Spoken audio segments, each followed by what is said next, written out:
Hello friends, my name is Amit. Welcome to NDT and Quality YouTube channel. So friends, in today's video we are going to see about the instrument used in ultrasonic testing.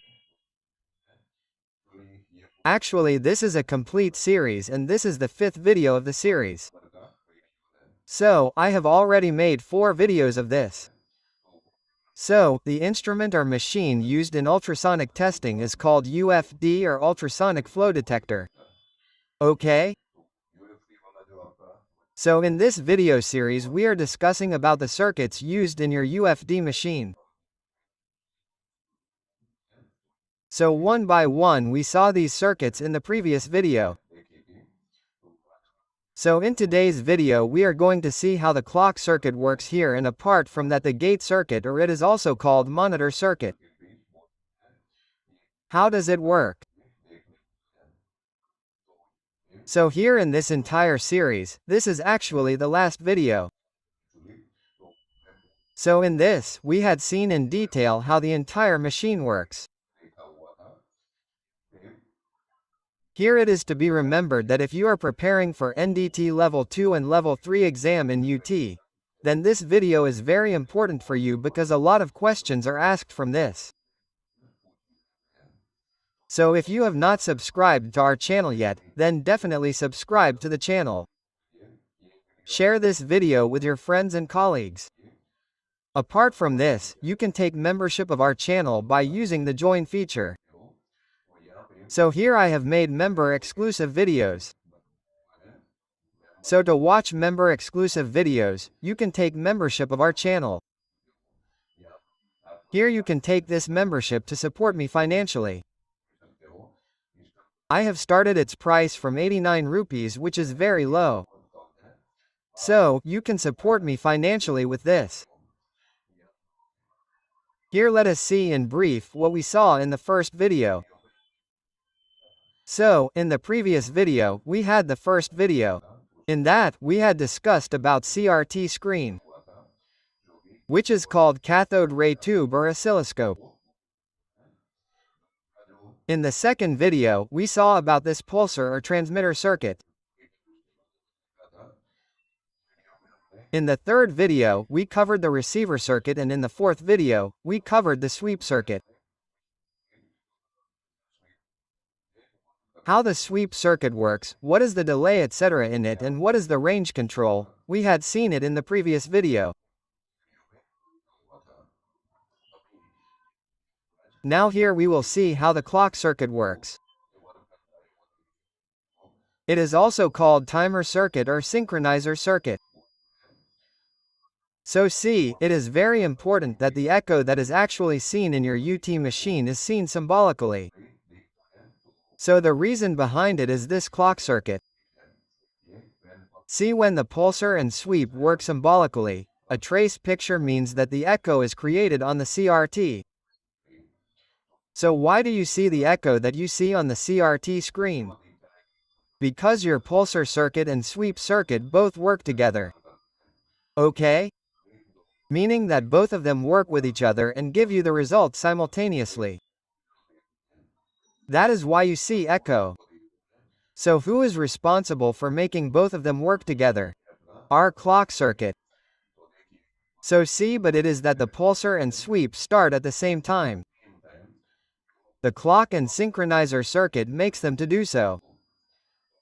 So here the pulsar circuit and sweep circuit both should start together. So for that your clock circuit is responsible for that, and the clock circuit does this work. Small pulse from the synchronizer kick starts the pulsar and sweep at the same time. So what does the synchronizer circuit do here? It gives a small kick. And your pulsar and sweep circuit start both of them together. Look here, this is the clock circuit, which you can call timer, clock, trigger or red generator. Whatever you call it, these are all 4 names. This is a circuit, so what will it do? It will give input. It will give input to both the sweep circuit and the pulsar circuit together, and the wave will move forward from there simultaneously. It means that the output will come out from there simultaneously. It means that both the circuits will start simultaneously. So finally the signal will go from the pulsar to the receiver in the receiver. It will go to the CRT and you will get the signal here in the CRT. The echo that happens here is received in microseconds. But the echo will be created in microseconds and will disappear. So you get this echo for a very short time. You get to see it in a very short time. So this happens in microseconds. For this, it disappears immediately. Therefore we will not be able to see it. So if you want to see an echogram, you will not be able to see it because it will come in microseconds and go away immediately. To make the echogram appear constant, the synchronizer repeatedly activates the sweep in the pulsar. So here you have to see the echo constant on the screen. So, for that we have a synchronizer. What will it do? It will activate both your pulsar and sweep circuits repetitively. Meaning, it will start them one after the other, simultaneously. One with the other, it will start them repeatedly. So what will happen? The echo that you see will appear constant to you. Okay, if it starts once and then stops, then what will happen? The echo is there, it will disappear. And what do you have to do? You have to see the echo repeatedly. So, because of that, both sweep and pulsar, the synchronized circuit will keep starting them together. The echo also gets written on the CRT repeatedly due to the persistence of the view. The trace picture seems to be permanent on the CRT. Okay? So here your echogram will be. What will it do? It will return on the CRT screen, meaning it will show you the echo on the CRT screen and it will show repeatedly. So what will you think that you mean your view of the eye? Because of its persistence, you will see it like this, it is permanent. Okay? So it repeatedly starts the pulsar and sweep circuits and because of this you see the echo permanently. The synchronizer repeatedly activates the system. Therefore it is also called timer. So it is also called timer circuit. Apart from this its other names are clock circuit, trigger circuit or generator circuit. So if you follow different literature, follow different books, then you can find these different names in them. So the main circuit here, okay? We had seen in our first video also that we covered our 4 main circuits. First pulsar, receiver, sweep circuit and clock circuit. This circuit is common. Meaning you will find it in all. Meaning is there in all machines. Apart from that there is a modern USUFD machine now. It also has a gate circuit. So we will see that also together. Gate or it is called monitor circuit. So see how it works. The 4 circuits discussed above means clock, pulsar, sweep and receiver are basic to all flow detectors. UFD can have gate circuit in modern models which we will discuss. So here the modern model means new UFD is your mainly digital ultrasonic flow detector. It also has this gate control. So let's see how the gate works. Monitor circuit and gate control. The circuit gives an audible and visible alarm when echoes occurring at a preselected height appear within a preselected region along x-axis. On CRT. So if you have seen the gate here, there is a type of line. If your echo touches that line, then at that time you will get an alarm there, or if you want to see it visually, then there is also a light in it. So wherever the gate echo is touched, the light will turn on. So from that you will know that the gate echo has been touched. So audible means that you can also hear the sound. A continuous sound like beep is heard and you will also get a visible signal here. Meaning the light will also turn on. Selection of region and echo height for monitoring purpose is called gating. So this process is called gating. And here there is a pre-selected region. Remember. Meaning you will get the result here only for the area in which you have placed the gate. Height is also pre-selected and area and region are also pre-selected. Gating elements are the need for the operator to continuously watch the CRT while scanning. So whenever you keep the gate on, the advantage is that the operator will not have to constantly look at the machine. Whenever the gate touches the echo, it will give an audible output, meaning that there will be a sound there. As you must have seen, there is this gate on the CRT screen. Suppose, so while scanning from here, if you go ahead, as soon as the gate touches the echo, an alarm will ring there, in the machine, and here above there is LED etc. So there is LED, that will also be on. So this will tell that any echo here has touched the gate. So there is a pre-selected region here. Like here the height is pre-selected.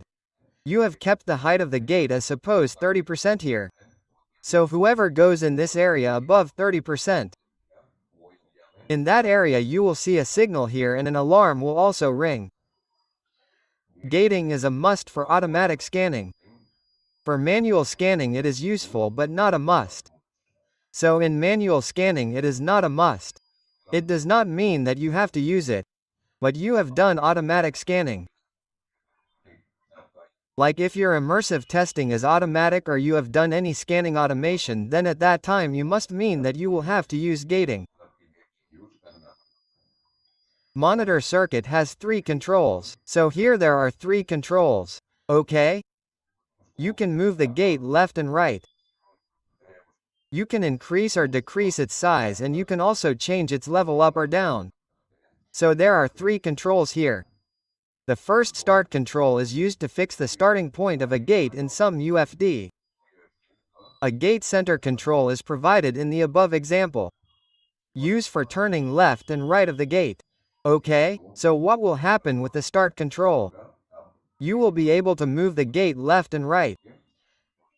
And the value it shows the starting of the gate, that is, the start point.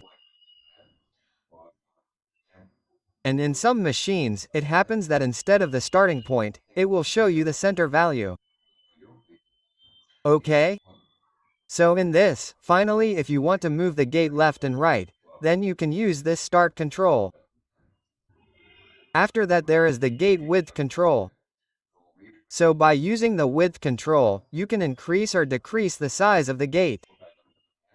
So when you use the instrument of mode Sonic, then there is an end option in it.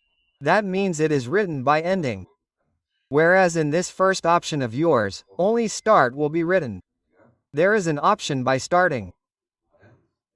While width control has an endpoint option. So gate width control is used to fix the endpoint of the gate when gate center control is provided. The gate width control helps to fix both endpoints of the gate starting from gate center. Okay? So what does the gate here do? Both endpoints means it controls both the endpoints. Meaning that if you want to make the gate smaller or bigger, then this option is used for that. Use for controlling the length of the gate. Meaning that you want to make its size or the length of the gate more or less. Okay? This is your gate here. You want to make its size more or less. For that you have to use this end option or width option. After that there is gate threshold control. So it helps to fix the height of the echoes to be monitored. Positive gate will give an alarm when the echo height exceeds the threshold. Okay, what happens with the gate threshold control here? Actually, the height of your echo will increase from a specific limit. So, at that time, there will be a threshold control. Meaning that your alarm will ring. Okay, so, that is the height. There is a threshold control for how much height you want to keep for your gate. If you use the instrument of mode Sonic, then there is a level option in it. It will be written as level. Level. So, what will happen with this? You will be able to adjust the height of the echo gate up or down, and whenever your echo touches that height, your alarm will be activated. Useful pole monitoring flow echo. Okay, so there are two options in this. One is positive logic, and the other is negative logic. So, what will happen in positive logic? Whenever your echo touches the gate, it means that its height will exceed, or if it is touched, then your alarm will be activated at that time.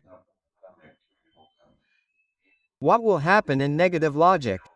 C. The second is negative logic. So C. The negative gate will give an alarm when the echo height is below the threshold. Useful for monitoring back echo. Used for controlling height of echo. Okay, so it is the opposite. What will happen in negative logic is that when your echo is less than the specific height, then only the alarm will be activated. Like here you have installed a gate and your echo is like this. Then at this time the alarm will be activated. Okay, it has not been touched. C. Okay, what happens generally? We mostly use positive logic. But if you do UT with back oligo technique, which generally we do plate UT etc. with back oligo, so at that time this negative logic is used. Okay? So in this way, we have covered this entire circuit here. Okay? This is the four main circuit of the ultrasonic instrument. And apart from that we have covered monitor or gate control in other circuits. So I hope you have understood this entire series. This type of series is very important at the time of giving level 2 or level 3 exams, and you will understand a lot about how this machine works. So I hope you have understood this video. So, please tell me in the comment box which topics should I cover further in this video. If you have any doubt, you can ask me in the comment box. Okay, thank you.